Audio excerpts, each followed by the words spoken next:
Assalamualaikum warahmatullahi wabarakatuh. Nama saya Muhammad Abian Jawad, kelas paralel 2, NPM saya 4118291190051.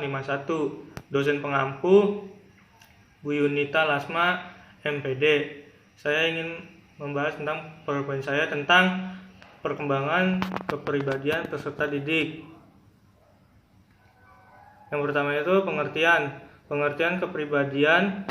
kepribadian adalah proses dinamis di dalam diri yang terus-menerus dilakukan terhadap sistem psikofisik atau fisik dan mental, sehingga terbentuk pola penyesuaian diri yang unik atau khas pada setiap orang terhadap lingkungan.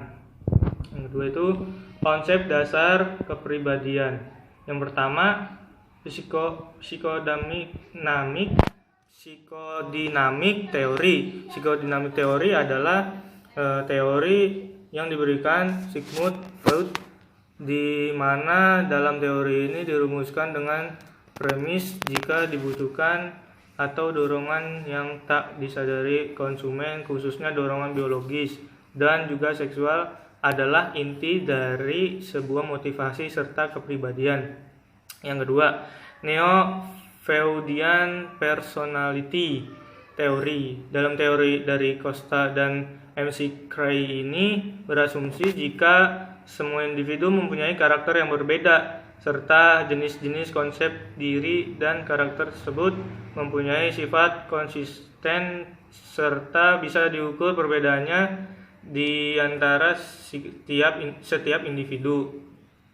Yang ketiga, Carl Jung Theory. Dalam teori ini berpendapat jika ada 2 dimensi cara berperilaku dan juga 4 fungsi psikologi.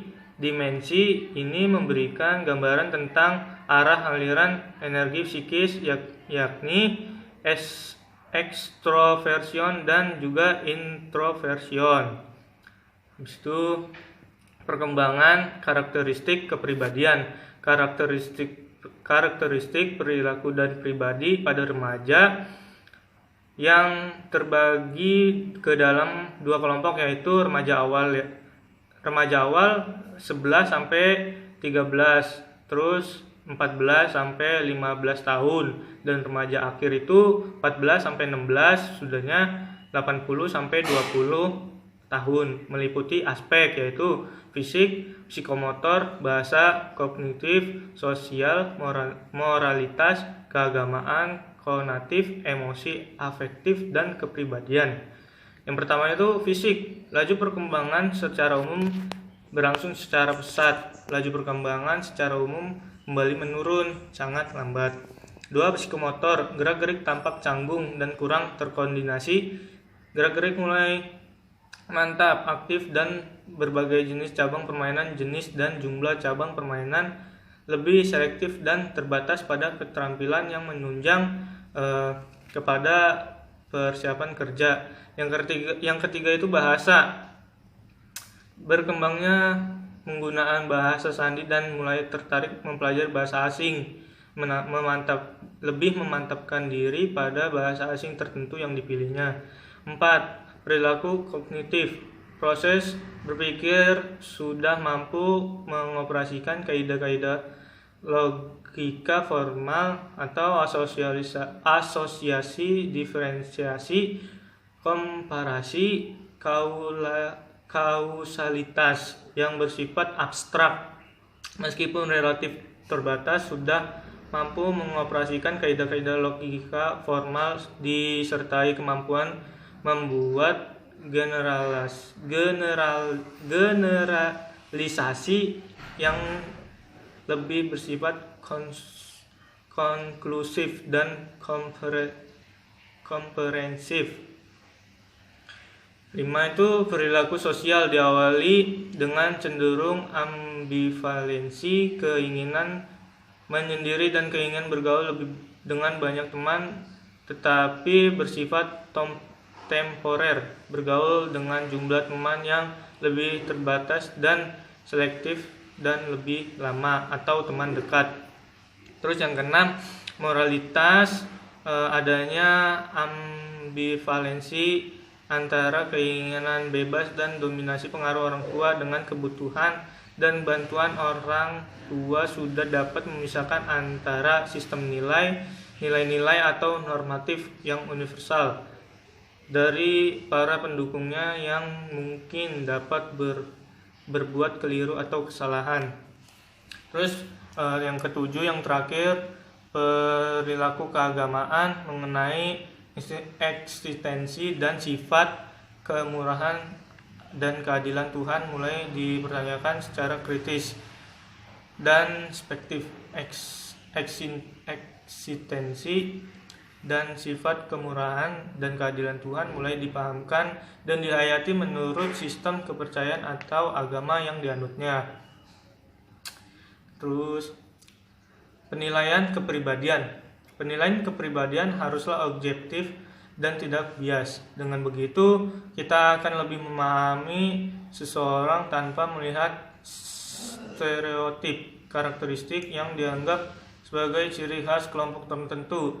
Penilaian kepribadian berfungsi untuk, itu yang pertama, memilih seseorang untuk menduduki jabatan tingkat atas.